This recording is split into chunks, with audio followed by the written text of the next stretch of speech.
Welcome to issue number 1 of Rogue and Gambit's newest comic. I know this isn't one of the biggest titles out, but this is one I was looking forward to a lot, given the fact that I'm a big Gambit and Manifold fan. So with that said, this issue opens with a drunken Gambit backed against the wall trying to talk his way out of trouble, suggesting that maybe they can solve this problem over a game of cards, ranging anywhere from blackjack to crazy eights. But to nobody's surprise, no one was taking him up on his offer, because the people who were surrounding him were a part of the Thieves' Guild, and they were not about to settle this peacefully by no means, because almost immediately they began to beat the crap out of Gambit. Now usually, this wouldn't be a problem for him, but due to him being wasted, things aren't exactly going his way, until a certain someone arrives on the scene, his ace in the hole, the beautiful and powerful Rogue. And by the looks of it, she is not happy by no means, because the first thing she points out upon getting there was that he was drunk, which he couldn't deny because it was written all over his face. So immediately, Gambit tried to push it all under the rug by blaming this whole thing on a misunderstanding. But despite there being more to the story, his wife, Rogue, didn't push the issue too much given the fact that they both have things going on in their lives, because she ends the conversation by stating they would pick this talk up later. And with those words, Gambit replied by almost throwing up in Rogue's face. So following that, we transition to a police transport in upstate New York 3 days prior. And the person that was being transported was a deadly mutant by the name of Lady Deathstrike. And by the looks of it, she is completely locked down with no way to escape, until a barrage of bullets spray the driver of said transport. So with the driver out of the picture, an unknown object hits the top of the vehicle, which prompts the police to ready their weapons.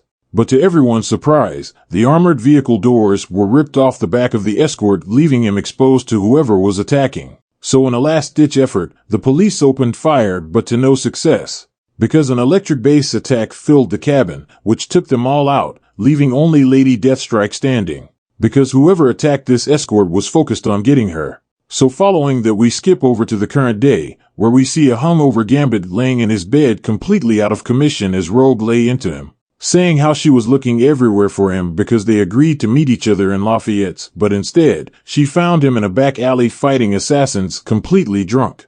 And the crazy part about this whole thing was that this was supposed to be their first vacation since she left the X-Men, and she was trying to use this opportunity to reconnect with her love. But instead, she is left babysitting him. But that was when Destiny arrived inside their bedroom, saying that she tried warning Rogue about Gambit. Because let's just say that Destiny doesn't look too highly upon Gambit as a person. But to her defense, Gambit really doesn't like her either. Getting back to the story, Rogue asked her adopted mother if something has happened, which Destiny responded by saying, "No, but something will happen," which Gambit quickly lets it be known that he could care less about what Destiny saw by calling her Nostradamus. So in an attempt to ignore our friendly neighborhood Cajun, Destiny states, "While I have no qualms about interrupting your time with my daughter, I would not have come if it wasn't important." Now, knowing how powerful Destiny foresight is, Rogue tells her to tell me. But unfortunately, Destiny tells her that she needs Rogue to just trust her and find an Omega-class teleporter mutant by the name Manifold.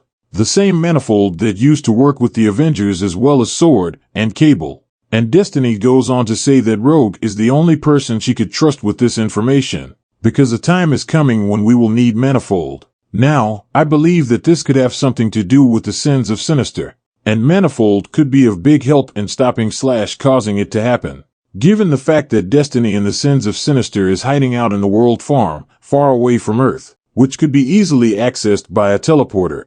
But anyway, once again getting back to the story, Gambit calls for a timeout as he doubts what Destiny is saying, stating, how could they trust her if she won't even tell us her vision? Which his wife Rogue stands in agreement with Gambit and says, Gambit does have a point, you didn't really give us much information to go off of. So in a final attempt to gain their help, Destiny asks Rogue to put all her trust she has into her for this one time, which Rogue does and states, where would we even find Manifold?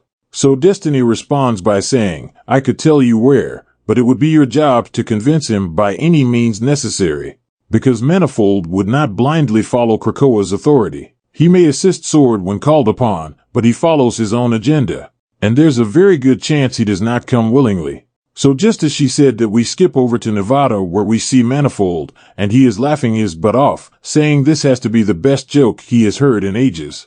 Now Rogue understands his unwillingness not to help given everything Abigail did back in X-Men Red when she tried to start an intergalactic war and everything. But she lets him know that this isn't about Krakoan politics. But no matter what Rogue says, Manifold still won't help given the fact that there was no information to go off of. Especially because he has his own thing going on right now. Now, Manifold states that people with powers are going missing. Primarily villains are taken from prisons and government facilities. And most recently Lady Deathstrike was their most recent captive. But luckily for Manifold, his surveillance was able to track her to Nevada tied to flight information of a private jet. Now, this private jet just so happens to belong to Rebin Brousseau, the British ambassador. And it just so happens that his flight is due to land this evening. So with that information, Rogue suggests a trade. They assist Manifold, and then Manifold goes along with them when all is said and done, which he kind of takes them up on their deal. So with that established, we hop over to the outside of Vegas where we see the private jet land. And out for the plane walk the ambassador of Britain as he is met by several people with suits. And among this lot is a masked Lady Deathstrike with a patch on her neck. Because this shady organization is apparently selling her off to this individual for some unknown reason. But before the buy could go through, the ambassador asked to see what he is buying. So before she could give a demonstration, Gambit's card came flying out of nowhere, knocking the remote out of her hand. And just like that, Manifold, Gambit, and Rogue arrive on the scene.